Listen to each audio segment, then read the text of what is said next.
and very warm welcome to all of you in EMW Scientific Classroom Series 2021. Today is class 9th. Hope you all have prepared yourselves well for the study of mediation. Today is the first time for me to address to all of you in this classroom, and I would like to welcome and to begin with an introduction of an excellent personality with us, none other than Umaji Ramanathan. She is lawyer from Tamil Nadu, senior mediator, mediation master trainer, trained many advocates as mediators, practicing only mediation since 2009. She is author of the book Resolve to Resolve. She is co-founder and managing trustee of Foundation for Comprehensive Dispute Resolution and conducted many papers on different subjects and conducting programs regarding conflicts management. She is member of Mediation and Conciliation Committee of Honorable Supreme Court, Delhi. This all only the abstract from her introduction. Many more we can say, but there is a limitation of timing. Ma'am, I heartily welcome to you in this classroom to the world. You may be the trainer, but today you are the role model of the students and for myself also, ma'am. Thank you. And I hope for all students that you all open your ears, your mind, and your head. And I would like to invite today's student moderator, Anisha Sondeep. Anisha, please unmute your mic. Over to you, Anisha. Thank you so much, ma'am. Good evening, everyone. I'm Anisha Sondi, and I'm a final year law student at University School of Law and Legal Studies. And today is a very special day as we complete 2 months of our online learning journey, and this is the 9th class. So we would like to welcome Uma ma'am. And before that, I would like to state the rules. Please keep your cameras on. A request to all the students to please keep their cameras on and their mics on mute. If you have any query, please enter it into the chat box and we'll address it at the end of the class. And if you have any query post the class, please send it to me on my email ID given in the poster and we'll get it addressed. Now, I would like to now invite Uma ma'am for her special lecture. Thank you, Kiran, and thank you, Anisha. Of course, thanks to Mr. Thangachan and Ms. Push for inviting me for this program. When Push called me and told me that I would have to talk on peer mediation, I was wondering because you are all getting an input into what mediation is about, and I've heard some of the lectures, especially by Javad and Bharat and Sushila madam and all that, and I was thinking, now how are we going to weave this topic also into this? But then I felt, as we were talking a little earlier, that it is very necessary for all students to understand what peer mediation is about. And I feel that the day has come when every institution must have some structure for peer mediation. Before we start on what is peer mediation, I would just like to ask, has any one of you experienced this? When you walk on the road, I mean, totally in a crowded road in a city, and then you find somebody walking from the opposite side, smiling. You don't know that person at all, total stranger, but you smile back. Have you realized, have you done this? Anyone? Total stranger, you don't know at all, somebody was smiling, and then you smile back automatically. Have you done that? Yeah. Why? Yes, ma'am.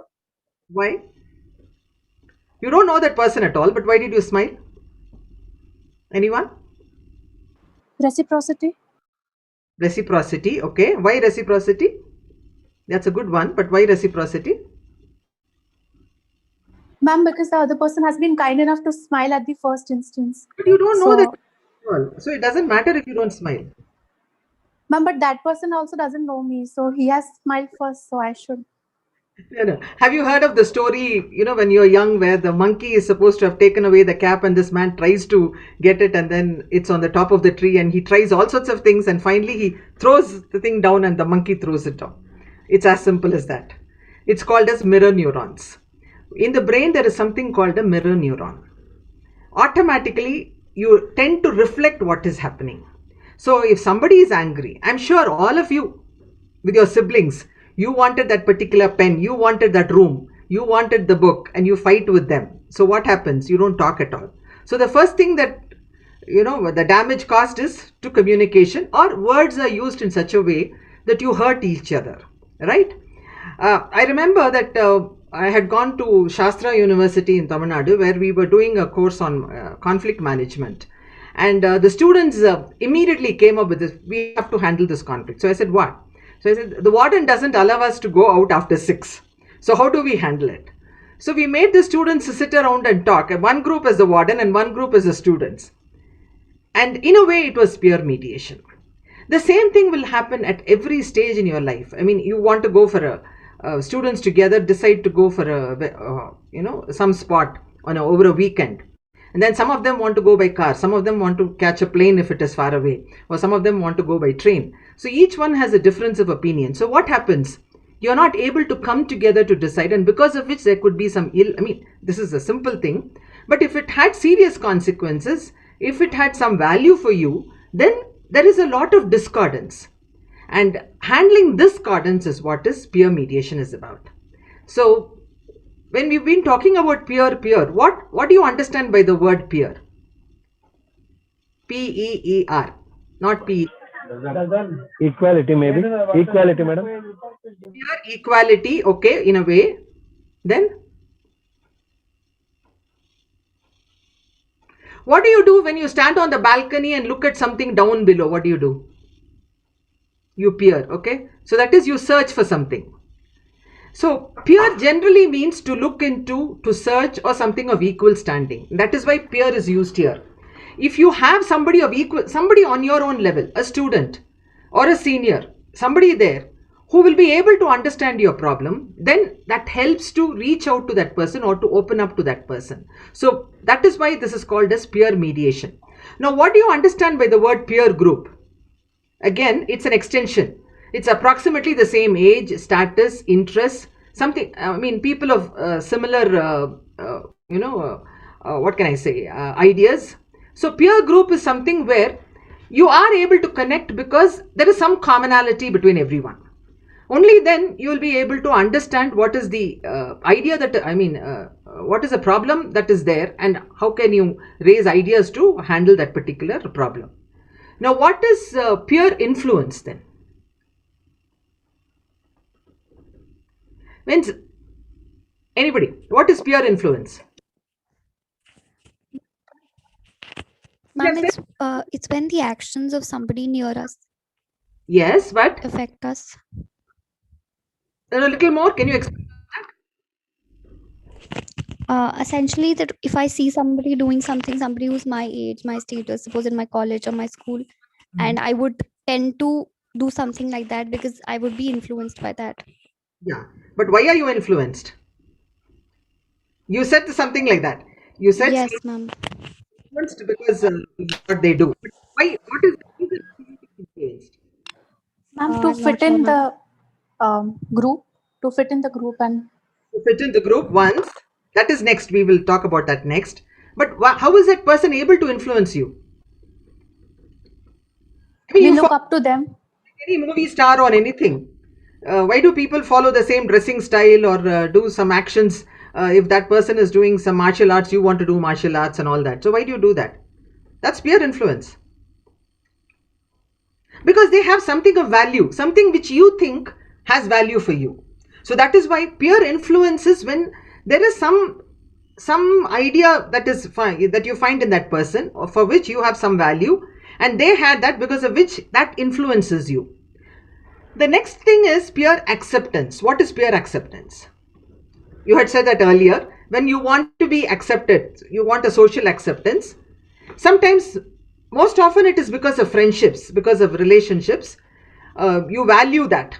See, if you have a good teacher in your class, you like that particular teacher, so you would do whatever the teacher would ask you to do. Why? Because you want to feel, well, this teacher is a socially accepted teacher, and if I am liked by that teacher, then everybody is going to think I'm also that kind of a person. So peer, the word peer itself lends itself to different things. It's not just status, it is influence, it is acceptance, and so many things. So generally the idea of peer mediation is that something where when there is a discordance, when there is a problem, you can go out to a person of a similar standing, of someone who has similar ideas, somebody's ideas whom you value, somebody to whom you can relate to, somebody who will be able to put you on the right path because of the influence they have, and you will be able to accept that kind of a dialogue which happens between both of you. So the whole thing, as you would have seen in the past weeks about mediation being a dialogue, here it is not about a third person neutral who is somebody who is a little distanced. In other mediations, the third person neutral, the mediator, is going to be a little distanced. Whereas here in peer mediation, this person is someone of similar standing, of similar values, of somebody whom you can relate to because you think, he is my age group, he will understand. Or he has a particular kind of, we are all of the same group where we share similar ideas and passions. So I would be able to understand why he's telling me this and I would accept it. So that is why first we have to understand what is dissonance. I'm sure you heard a lot about conflict earlier. So what is a conflict according to you? What is a conflict? It's a dispute between two parties. We can call it a conflict. Why is that? Hello? Let's take, for example, two of you have been friends right from school and you came into college now. And now one person likes maths and the other person likes physics. So each person is trying to put forward the best parts of that particular subject and say why this is better than the other subject, right? Why is that? I like maths and you like physics, and I am trying to convince you that maths is the best and you are trying to convince me that physics is the best. Now why is that? Because I've already related to that particular subject, something in it attracts me and I have a mental construct about it, because of which I have an image and I'm not prepared to move out of it. So what happens is, the first thing that we do is, when we have a conversation, when the dissonance starts with my image of a particular thing that we are talking about, and you will have your own image of the same thing. So what happens when the images are different, there is a clash. And the next layer that comes over this is the social identity, because you want to be accepted or you think this is what is socially acceptable. So what happens? You become stronger in protesting about that particular thing. So you want to go on saying, no, this is the right thing to do. Because of that, the action also follows. So what happens is, dissonance is not just because there is a difference of opinion or a misunderstanding, or just a dispute because of various things. It is mainly because I have a mental image about something. The other person with whom I am having a dialogue is having a different mental image, because of which there is a social influence also. I want to be socially accepted. I want people to understand what I'm doing is right. So I take a particular path, because of which an action follows. And once that follows, what happens is, we lose control. And sometimes it could result in very bad language or even fisticuffs or something else. So at that stage, am I prepared to listen to anybody? No. So peer mediation really needs these persons in a conflict or in some sort of a dissonance to understand first that they have to pause and look at, what do I want from this? First, I have to understand, am I in conflict and with whom? Is this really necessary? How motivated am I? What is this conflict about? I was saying maths is good, he was saying physics is good. Okay, if both of us are able to prove this, what is it that we are going to achieve? And what is the result, end result, merely because we go on shouting at each other? Is it really necessary? So the self-awareness is the first thing that we have to have. Only then, if we are able to analyze what the conflict is about and we are not able to handle it, we will go to the next person. See, many a time in school, what would happen, right? When you went into kindergarten, you had a color pencil and your classmate had another kind of color pencil which you liked, and you asked him, he said no. And if you take it, what happens? At that point, No child will give up the pencil, right? You start fighting about it. But the teacher comes and says, no, it is his pencil, you give it back. Are you happy? At that point, you're not happy at all, because what you want is that red color or blue color pencil, which is so, attractive. But you are denied that. The same thing happens when we are adults. We want certain things and we think, why is this person being so pig-headed? Why is he not able to understand? But we fail to understand why we are in the conflict. So the first thing we have to understand is, why am I in the conflict, and who is this with whom I'm in the conflict? And then if we do that, we will be able to understand what are the needs of the other person. Only that will happen only if we have a motivation to come out of the conflict. And if we have that motivation, we think about reaching out to somebody else so that we can have some sort of a resolution for this. So the intervention or the third person coming in comes only after the self-awareness and awareness of the needs of the other person. So as you would have seen, what are the common factors that could affect when we are in a conflict mode? It could be gender. Oh, these girls are always like this, they will never accept. These boys are always like this, isn't it? Even in a workplace, most of the conflicts are because of that. And the other thing is, as I said, the self-concept. I have an image about myself and I expect the other person to respond in a particular way. They don't. Sometimes it is a situation also.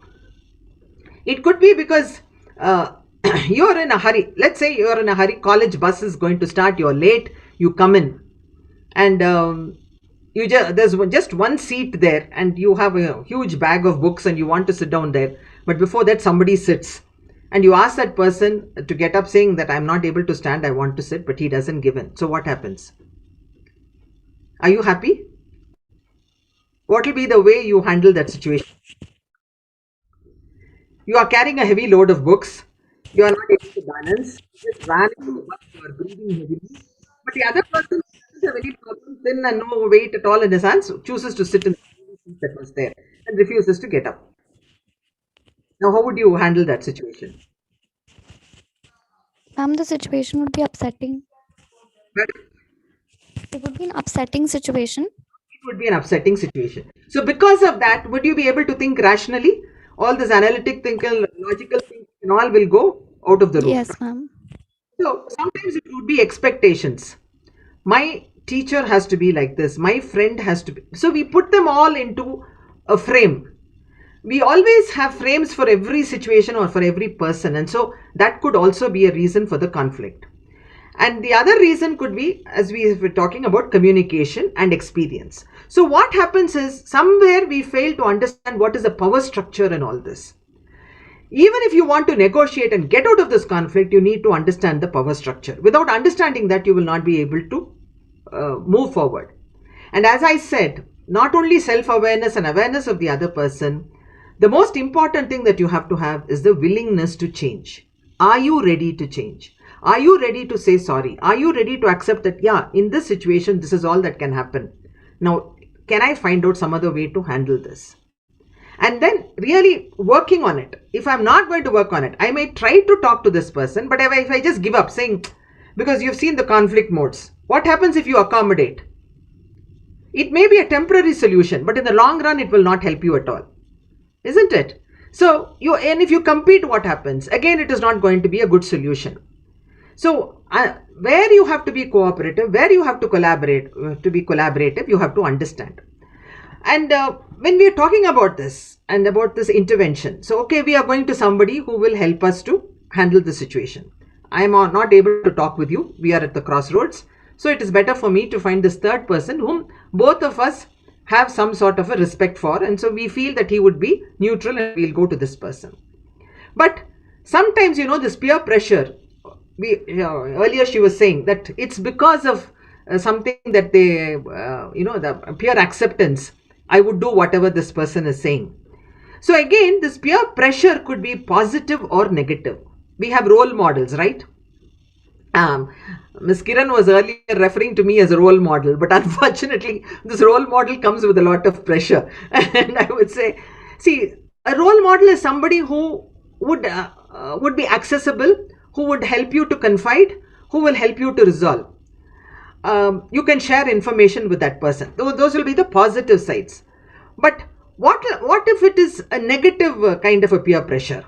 Then it'll be like when you get into drugs or into something else. What happens is you're afraid that this person will not accept you in that group.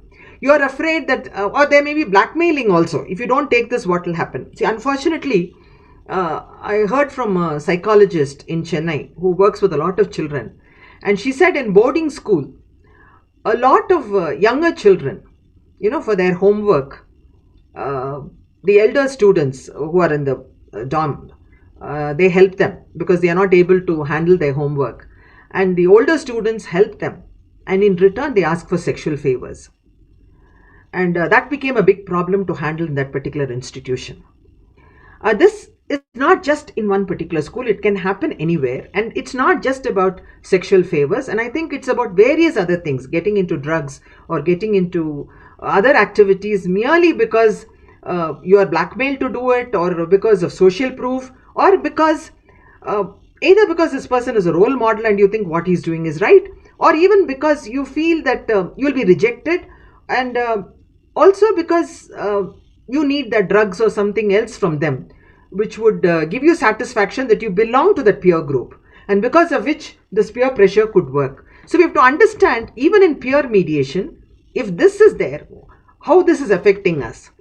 So what are the basic needs for you to have a peer mediation? Why do you think you need somebody else? What are the basic needs that a person is looking for? Can anyone guess? We've been talking so much about peer acceptance. So what is it? Don't you want to belong to the group? When you go into college, why do you form groups? Why do you get into a circle of friends? You may have been in school together, but you may not be also. So you find new friends.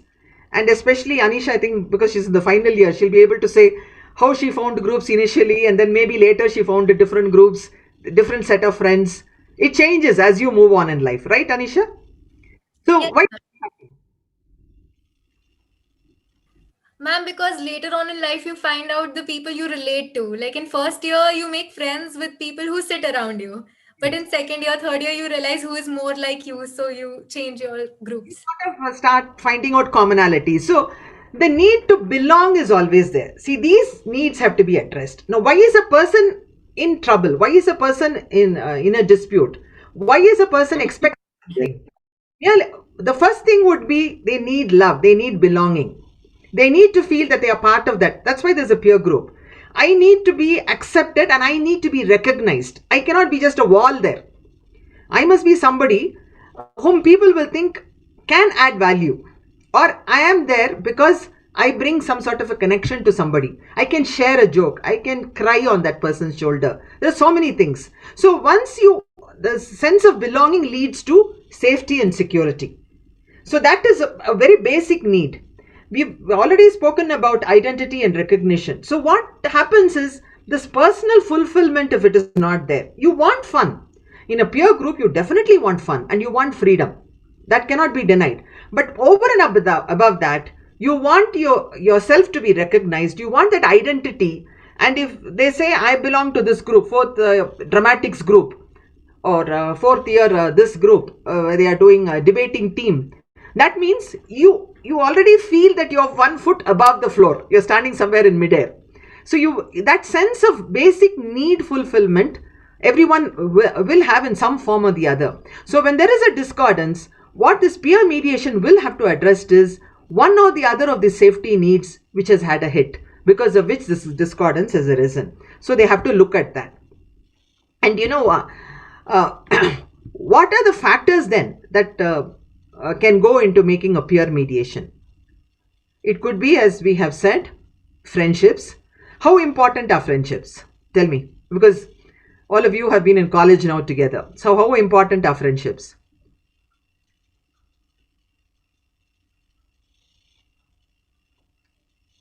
Today, is it more than your relationship with your siblings, or friendships are not really of value? What is it? Anyone? To understand the mental attitudes between both the people. Yeah, but I'm asking you whether friendships matter to you or not. Why not, man? Definitely. Definitely.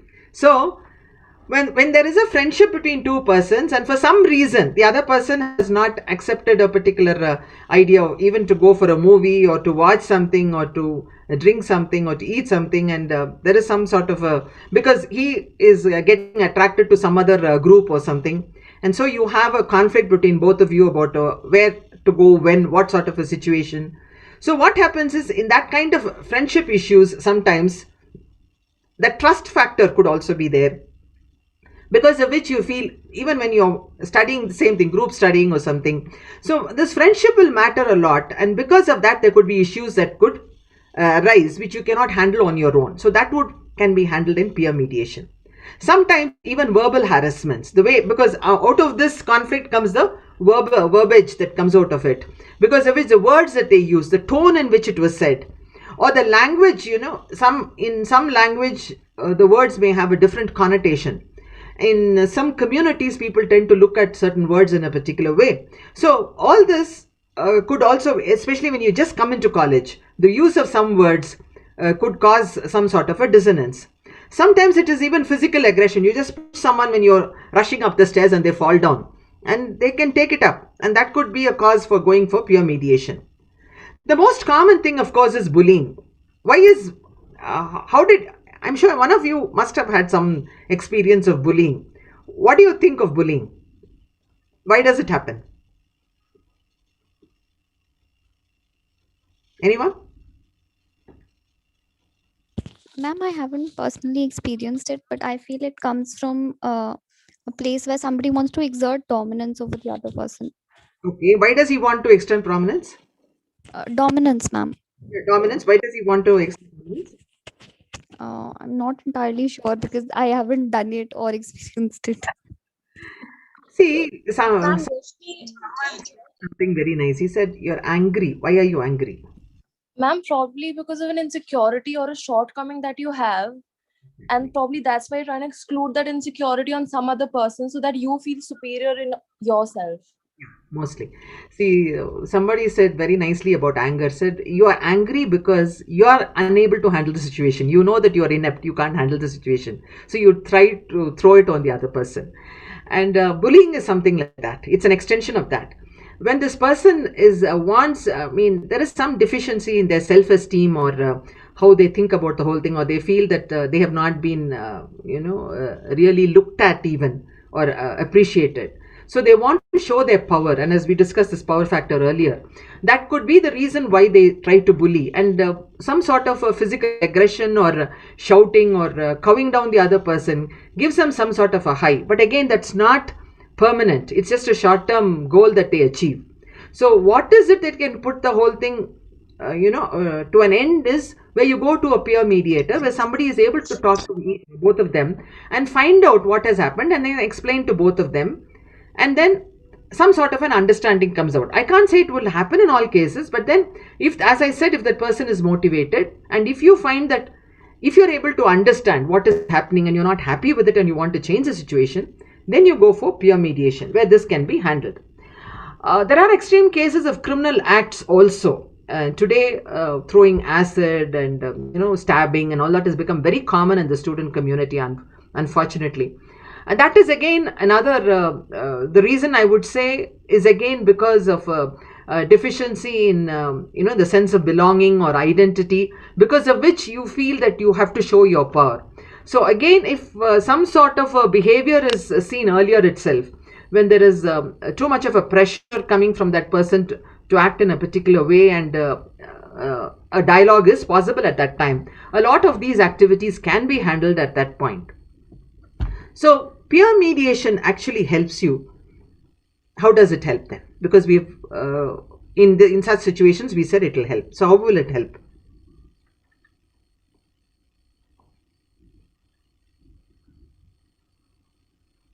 Because we said somebody in the same age group, or somebody with similar ideas, somebody who will be understanding. So how will the peer mediation help? Because after all, peer mediator is also going to be a third party.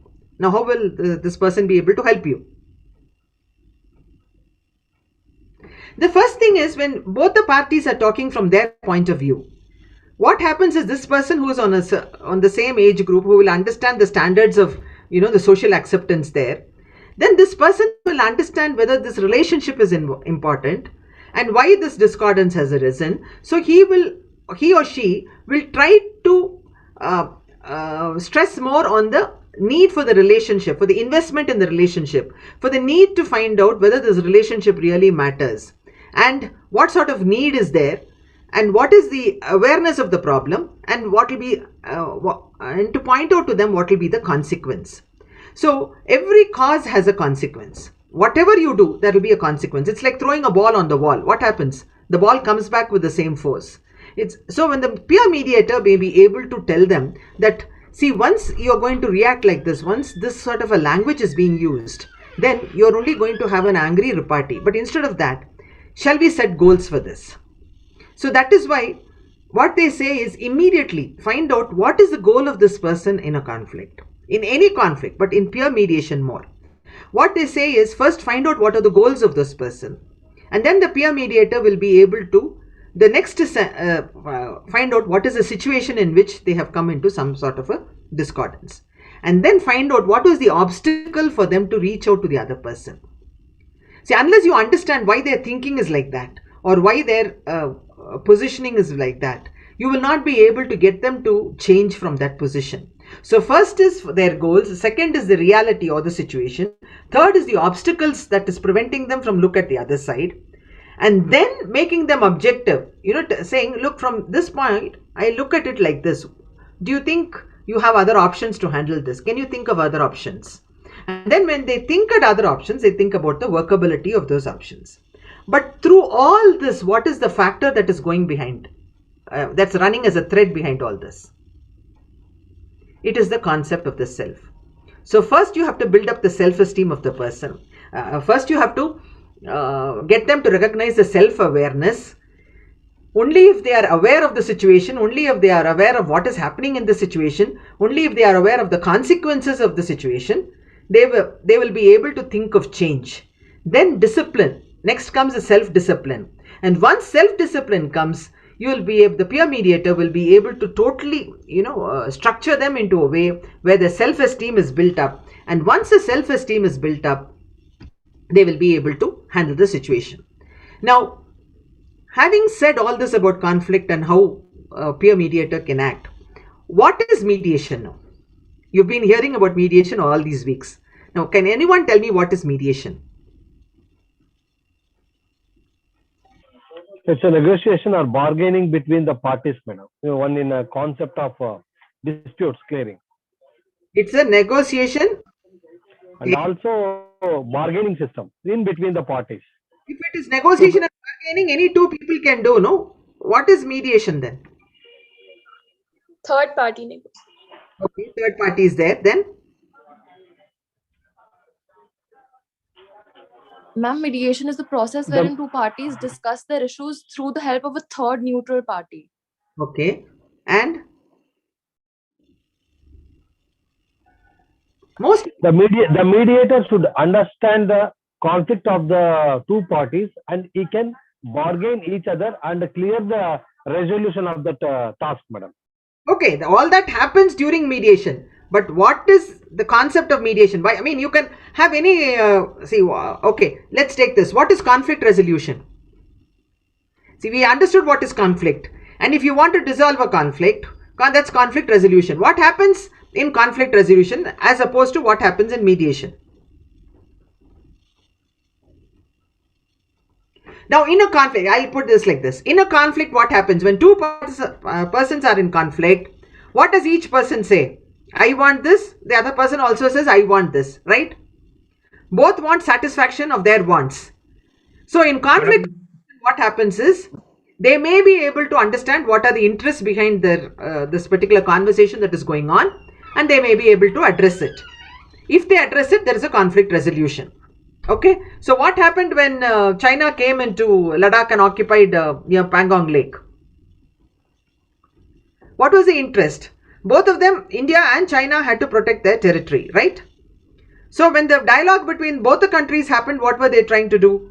Each one was trying to talk about the land which belonged to each country. So the interest is protecting the land there. So conflict resolution is only where you're addressing the interests and trying to find some sort of a satisfaction. You say, okay, your army can stand here, my army can stand, something like that. So conflict resolution is only to the extent where you said about bargaining and negotiation, all that will happen. You try to find out based on facts how much of satisfaction each person can get. Whereas in mediation, what happens is, first it's a confidential communication addressed to a neutral third party, because I'm not able to talk to the other person is not able to talk to me. I have trust in this person and I am going to disclose confidential information on my own volition. It's totally voluntary. And I am agreeing to discuss what are the interests. I may say certain things, but the mediator will be able to find out the underlying interest. And then we come to a decision. Say there is a consensus. So any conflict resolution can happen either between two countries or between two individuals. Can happen anywhere. As you said, a bargaining and a negotiation is enough. But when we are doing mediation, what we need is a total awareness, as we've been talking about, an understanding of what is the real need in that situation. What are the consequences if the same behavior continues? Is this relationship material to them? What is the value that they could get if they change their behavior? So that is where this peer mediator will have to give he will not be actually advising, as we have seen in mediation, but when two students or somebody who is involved in a peer mediation goes to the peer mediator, the peer mediator would listen to them carefully, understand what is the real issue between them, ask them to look at the obstacles and the opportunities, and then find out a solution which would help them. So it is a facilitation by a third party, but again it is collaborative, but more in the sense of understanding the behavior and the need. Now, why do we have mediation as opposed to bargaining or negotiation that we say? The first thing is we have a chance to listen. Now, when we are talking, what happens? See, when I have an opponent and I am angry with that person, I'm only going to be shouting from my point of view and I'm really not listening. Or even if I listen to some words, I'm only listening to give my reply to that, to refute whatever he or she is saying. I'm not really listening to understand the situation. The second is I come face to face. For the first time, after the conflict has happened, it may have been information which was passed on through other people in between, and it could not have been a direct conversation between both at all.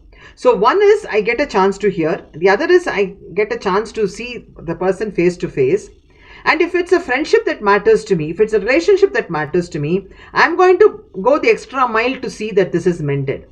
And how do I do that? When the mediator, this peer mediator, tries to find out what is the underlying issue and tries to talk about the obstacles and the options, there is some common sense outbreak there. So what happens is I understand, oh, this is a situation. Okay, I wanted to bat and he also wanted to bat, and there was no point because we have only a limited time. And okay, if I decide to play today, he can decide to play tomorrow, something like that. So how are we going to use the laptop? How are we going to use the systems? I mean, if the hostel has a rule that you cannot switch off, have lights after 10 o'clock, but you want to use, and this person has some sort of a facility and he's prepared to share it. But then you have a problem about how you're going to share that. Again, unless this person says, okay, these are the limited resources and how are you going to handle this? So then some sort of a common sense comes in. So what happens is you're really unearthing the real issues.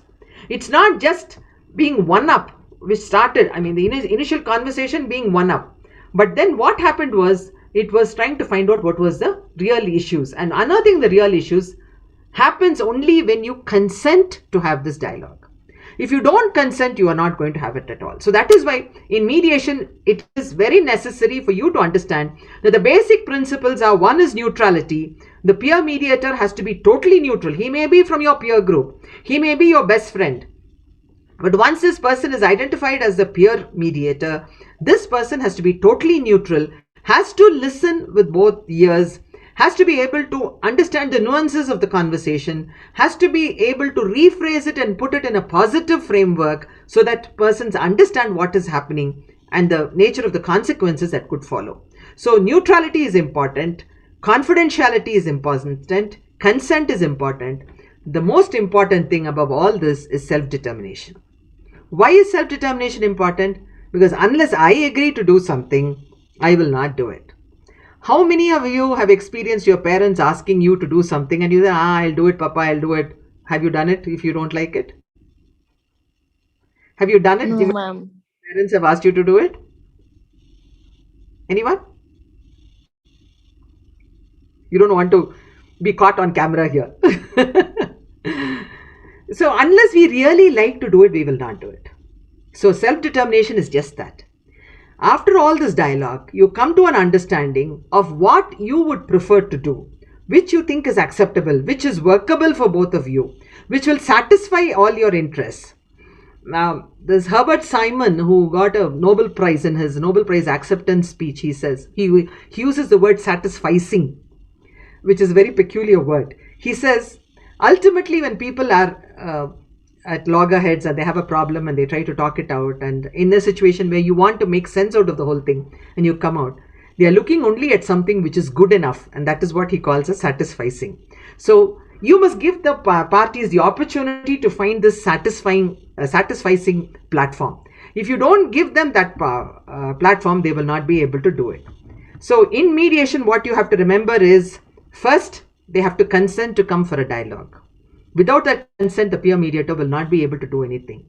Then they must be able to talk about the causes and explain about their relationships, about the past events and the particular event and what they are expecting. So unless they are able to talk about the causes and communicate everything about it, they will not be able to go to the next step of understanding the context in which this has reached these proportions and try to configure how they can get out of it. So we need to have consent. We need to have an understanding of the causes, and then we need to understand the context and ability to configure. So if you are in an emotional state where we are not able to think at all, it is better not to talk on that day. It's better to go to another day and talk about it. And the next thing is, we must be prepared to collaborate and choose. Unless we are prepared to join hands, unless I understand that my friendship means something. See, for example, two friends were there, long-time friends, and they were friends in college and all that. And subsequently, when they met, when they were talking, and one person had a car that he wanted to sell and he sold it to the other person. The other person, say B, buys this and goes, and then finds there's some serious repairs there, and he feels cheated out of it. Do you think he would have a conversation with this person? He bought it because of the trust, because of the friendship. Now he finds there's some major damages in the car and he has to repair it, and that's going to be quite expensive.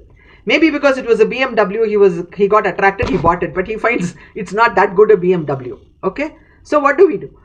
So unless B is prepared to go and talk to him about saying, look, I don't know whether you knew about these repairs, but now I find my mechanic tells me all this. So can we talk about this? And then choose, okay, you repair it and give it to me, or I'll get it repaired by the company and I will give you the bill and we split it, or something like that. So again, there must be a willingness to reach out. Only then there will be a commitment. Without the commitment, there's no point at all. So after hearing all this, what do you think a peer mediator should be? What kind of a person he should be? Peer mediator should be neutral person, and it should be heard both the parties what they're expressing, and you should understand the real problem. So what is the conflict in the problem, and you should understand, and you should try to resolve the issue. You've already made him a doctorate, given him a doctorate now. He must be understanding, he must do this, he must do that, he must be God now. Okay, yeah. To a certain extent, he must be neutral, he must be able to listen, he must be able to understand. Yes, so that means he must be a caring person. I must care for the next human being. If I don't care for that person, I will not do anything. So again, because this comes in our landscape, it comes with the community issues, with the gender issues, with so many other things. Color, race, everything is there. So we have to understand that whoever is chosen as the peer mediator must be caring. He or she must be enthusiastic about helping and open up the space for people to sit and collaborate, because only then you will be able to talk. So once they start talking, this person, as you said, must be an active listener, and I'm sure you heard about that in communication. Once you're listening to it, it's not just the words. You watch the body language, you watch the tone. What happens if a person is totally silent? They don't talk at all. They're willing to come for mediation, they come there, but they don't talk at all. Does that mean anything? Does silence mean anything?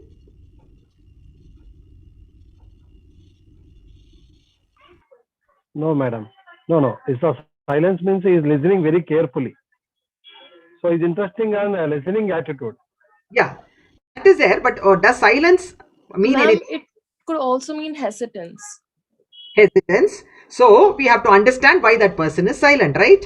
So silence is also a language. It either communicates fear, it either communicates a frustration, saying nobody is going to listen to me, why bother to talk at all?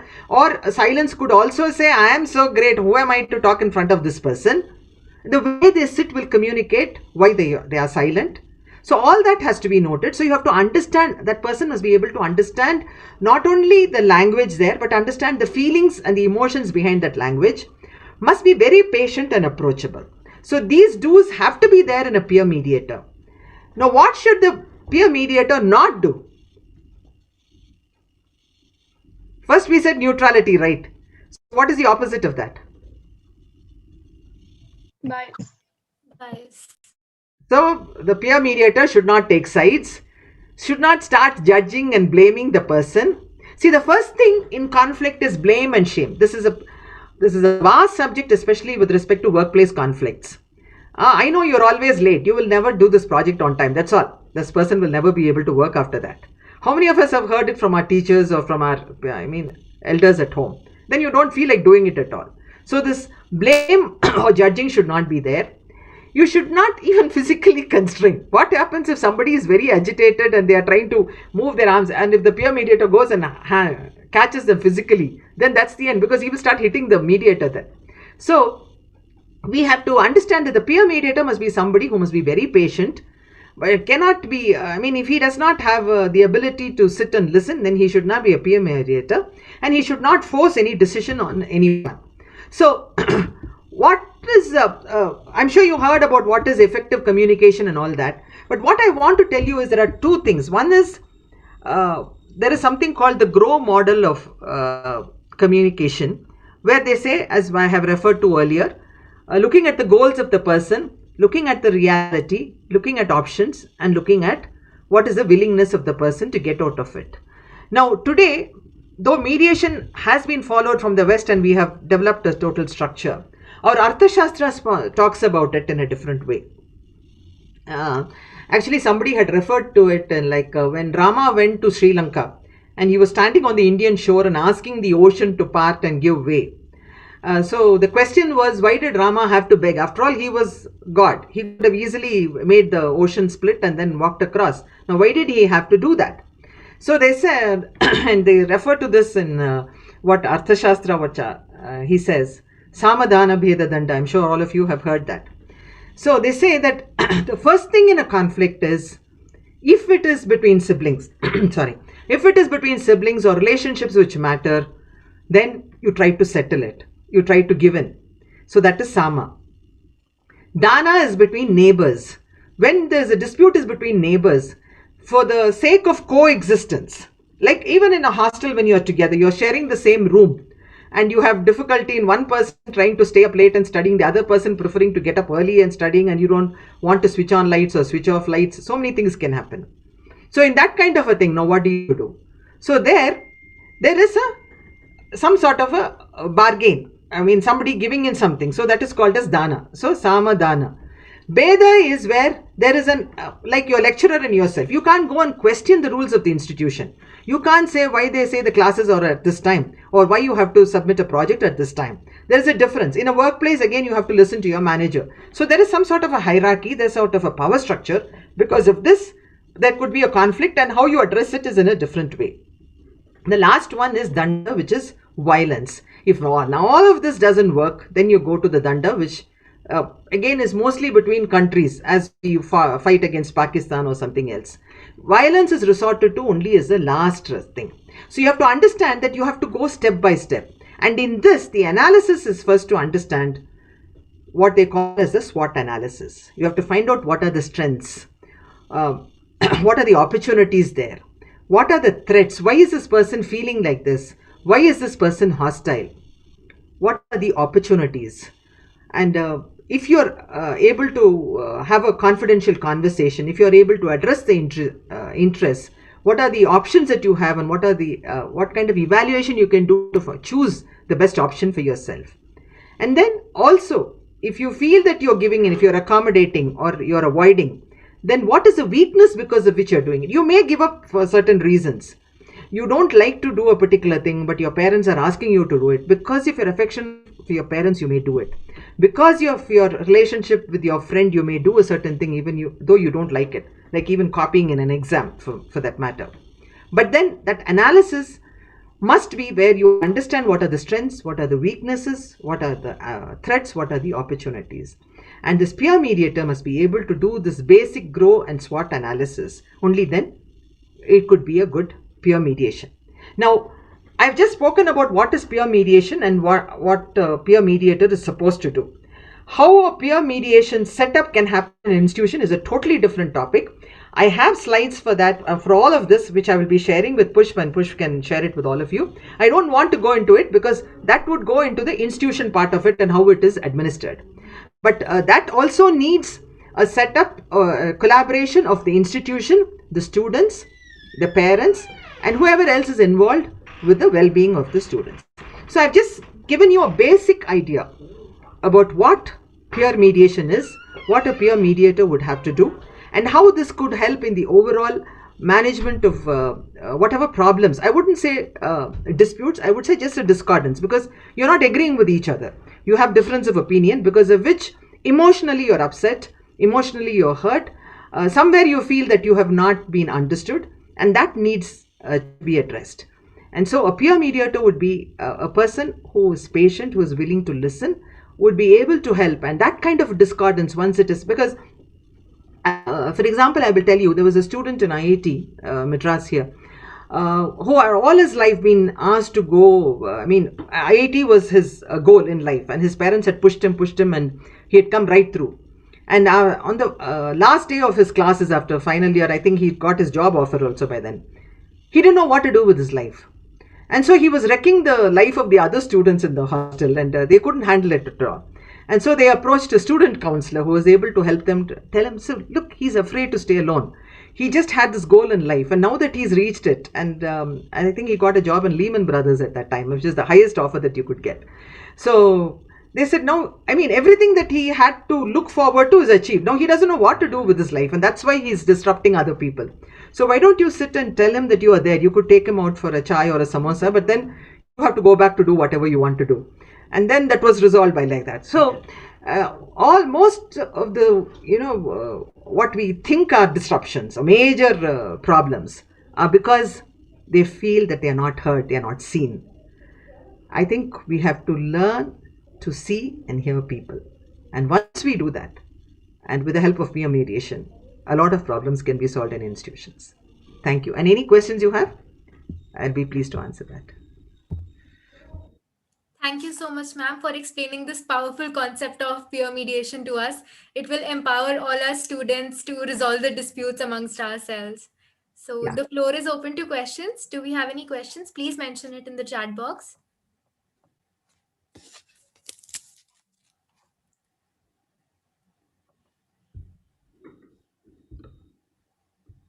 So anybody wants to share anything? Even there need not be questions.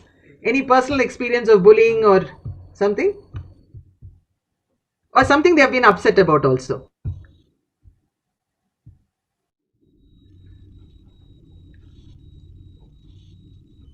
Totally silent.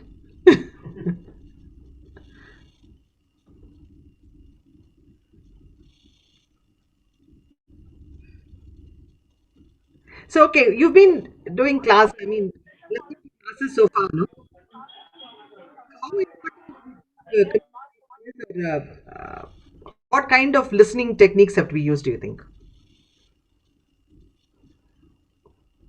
Yes, good evening, madam. I can give a small indication on peer mediation. Yeah. See, actually, in the previous mediation structure, the mediator is a neutral and he should be communicated well. and should understand the things and he can resolve the problem. Yeah. But under peer mediation, here the equivalent must be have to give to other parties also. So here we consider the equal age. So here I can find the peer mediation, the between the parties, the mediator also should be accomplished with the age factor. So this is the only difference I can find in this peer mediation. Yeah, because see, why is that? Oh, what you're saying is right. But when they are in the same age group, what happens? You are able to relate to that person. You are able to talk to that person. You say, okay, even if you have smoked a joint, you'll be able to go and tell them. You won't be able to tell an elder to an adult. Okay, so that makes it easier to say, okay, he asked me to come out and then we tried it and then now I feel bad about it. When I tell him he is insisting I have to come back to his room again, that will be the problem. Okay, so or he, Exactly, madam. Exactly. okay, so again then I'm able to relate to that person because he would have gone through the same experience, or he will be able to understand in such situations what will happen, or it may not cause major damage to me with respect to my identity in the institution, because if it goes to a senior person in the institution, what will happen, right? So again, Yeah. relationship connect is better when you have a peer mediator. Yes. Yeah, thank you. Ma'am, I don't think we have any other questions. So over to you, Kiran, ma'am. How many? No, before that, because all of you have gone through mediation. After all, listening to all this, anyone wants to sign up to be trained as a peer mediator? Lot of. Yeah, sure, madam. Sure. Very good. Thank you. No, I'll tell you why. Because that gives you practice. It's like, doctors in government hospital. You can deal with the patients, you can handle them, and then not major damage will be done. Just like when you're later when you're practicing outside on your own, you won't be hauled up for negligence or anything like that. So government hospitals have a lot of patients, so it helps you to practice your skill. So here you will start exploring how to listen, what is a kind of communication. You'll start looking at that person and start understanding why they are behaving in a certain way. So when you go into a workplace, because this is a natural progression, even to deal with judge, if you go into litigation, so most of the people don't know how to handle judges. So how do you do that? How to handle clients? How to get fees from them? Ask Ms. Push how to get fees from them. That's a very difficult thing. So all these skills will later help you how to do all that. So these are all life skills actually. So in some ways, if you start practicing it, and if you can, the most important thing is if you form a peer group and then you have a peer mediator there, once that talking, to some person whom you respect and sharing whatever hurt you have has happened, you're not going to feel that hurt again so much. And that will help you to move forward. Otherwise, that frustration and hurt can impact other relationships or your behavior in other areas, which could cause problems. It may be indirect, it won't be totally related to this, but it could even be an unnecessary stress for you. Why walk around with that baggage? You could be clear of that baggage if you are able to talk to somebody and then just share that experience of what they have had and then get over with it. So I think all of you are ready to start, get trained or start practicing as peer mediators. All the best. Thank you. Thank you very much, ma'am. We can define peer as per my P means perfect, E means amicably, A means achieving, and R for result, ma'am. Thank you very much, ma'am, for giving your valuable time and skill. And it was a very nice and knowledgeous session, and we learn more and more from all your session. And we have some EMW family members also here, and especially I can say the members who are true beacons in EMW family, Pushpaji and Thankchanji. Yeah. We all participants and all students, and especially Umaji, we are very much thankful to all of you for this classroom, and it will be remembered all life. Thank you. Thank you very much. Thank you. Thank you. Thank you. Thank you, Uma ma'am. It's rarely we have witnessed that the classroom has finished before time. And the way you have bridged the age gap between this, the peer mediator need not be of the same age group. You fill in that gap, age gap, and you understand our behavior, which you have said is more important in peer mediation. Understanding behavior is more important, which makes your hurt and pain little less, and you then it does not spoil your relationship. So, ma'am, every time there's something new to learn from you, ma'am.